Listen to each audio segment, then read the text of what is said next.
रतन टाटा।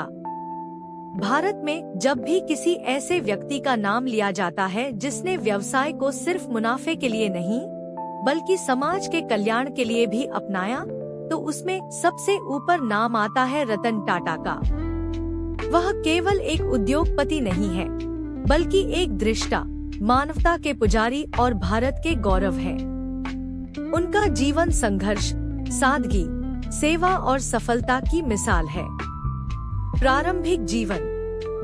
रतन टाटा का जन्म 28 दिसंबर 1937 को सूरत, गुजरात में हुआ था। उनके पिता का नाम नवल टाटा और माता का नाम सोनी टाटा था।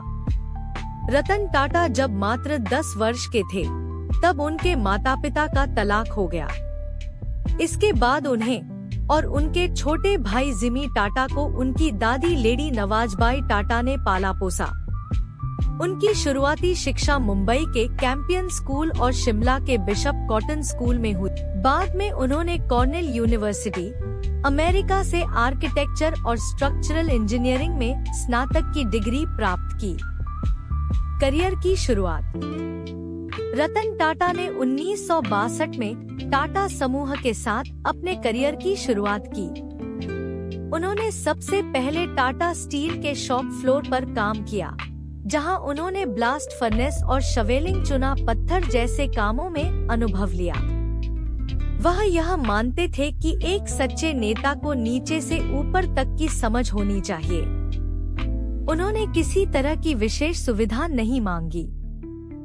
उनके इस व्यवहार और काम के प्रति ईमानदारी ने उन्हें जल्द ही टाटा समूह के नेताओं की नजरों में ला खड़ा किया। टाटा समूह की बागडोर संभालना। 1991 में JRD टाटा ने रतन टाटा को टाटा समूह का अध्यक्ष नियुक्त किया। उस समय समूह की कई कंपनियां लाभ में नहीं थी और टाटा समूह एक असंगठित स्वरूप में काम कर रहा था। रतन टाटा ने आते ही पुनर्गठन की प्रक्रिया शुरू की। उन्होंने व्यवसायों में आधुनिकीकरण, संप्रेषणीयता और गुणवत्ता पर जोर दिया। उन्होंने सभी कंपनियों को एक ब्रांड टाटा के अंतर्गत लाने की योजना शुरू की। महत्वपूर्ण व्यावसायिक निर्णय। एक टाटा इंडिका का निर्माण। रतन टाटा का सपना था कि भारत की अपनी एक कार हो। यह सपना उन्होंने 1998 में टाटा इंडिका के रूप में साकार किया। यह पहली स्वदेशी कार थी जिसे पूरी तरह भारत में डिजाइन और निर्मित किया गया था। शुरू में आलोचना झेलने के बावजूद यह गाड़ी भारतीय बाजार में लोकप्रिय हो गई। 2 नैनो दुनिया की सबसे सस्ती कार। रतन टाटा ने आम भारतीय के लिए कार उपलब्ध कराने का सपना देखा। इसके फलस्वरूप 2008 में उन्होंने टाटा नैनो लॉन्च की, जिसकी कीमत मात्र 1 लाख रुपए रखी गई।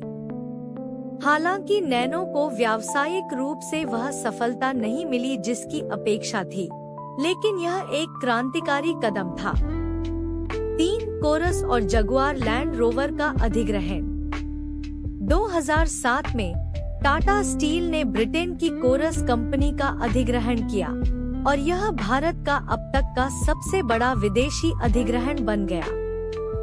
2008 में टाटा मोटर्स ने जगुआर और लैंड रोवर जैसी 2 प्रतिष्ठित अंतर्राष्ट्रीय कार कंपनियों को फोर्ड से खरीदा। यह टाटा समूह की अंतर्राष्ट्रीय पहचान को नई ऊंचाई पर ले गया।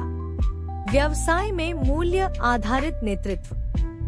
रतन टाटा का मानना है कि सिर्फ मुनाफा कमाना ही व्यवसाय का उद्देश्य नहीं है। व्यवसाय का असली लक्ष्य समाज की सेवा करना होना चाहिए। इसी सोच के तहत उन्होंने टाटा समूह को नैतिकता, ईमानदारी और जनहित के रास्ते पर चलाया। उन्होंने कभी रिश्वत नहीं दी और न ली। उन्होंने कहा, अगर कोई सौदा ईमानदारी से नहीं हो सकता, तो वह हमें नहीं चाहिए। टाटा ट्रस्ट और समाज सेवा। रतन टाटा का जीवन केवल व्यापार तक सीमित नहीं है। टाटा ट्रस्ट के माध्यम से वह भारत में शिक्षा, स्वास्थ्य, महिला सशक्तिकरण और ग्रामीण विकास जैसे क्षेत्रों में काम करते हैं। टाटा ट्रस्ट भारत के सबसे बड़े परोपकारी संगठनों में से एक है। उनकी मदद से हजारों गरीब बच्चों को शिक्षा मिली, गांवों में स्वास्थ्य सुविधाएं पहुंची, जल संरक्षण और पर्यावरण सुरक्षा पर काम हुआ, स्टार्टअप्स को प्रोत्साहन मिला। निजी जीवन। रतन टाटा अविवाहित है। उनका जीवन बेहद सादा और अनुशासित है।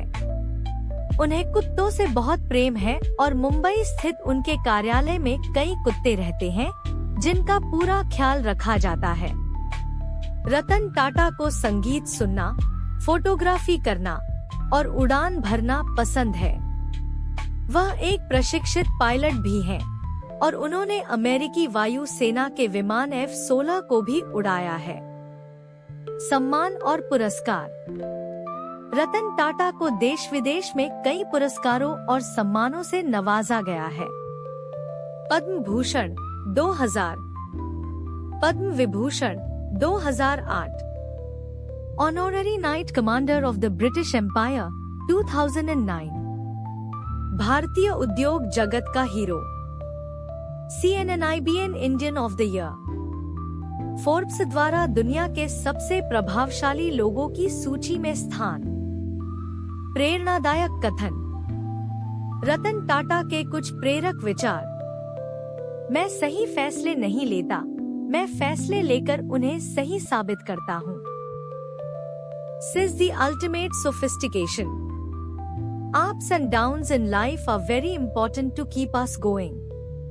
नवाचार और युवा उद्यमिता। रतन टाटा ने स्टार्टअप्स को बढ़ावा देने के लिए कई नवाचारों में निवेश किया है। उन्होंने स्नैपडील, पेटीएम, ओला, अर्बन लैडर, लेंसकार्ट जैसे नए भारत के प्रतीकों में निवेश कर देश की अर्थव्यवस्था को आधुनिक दिशा दी।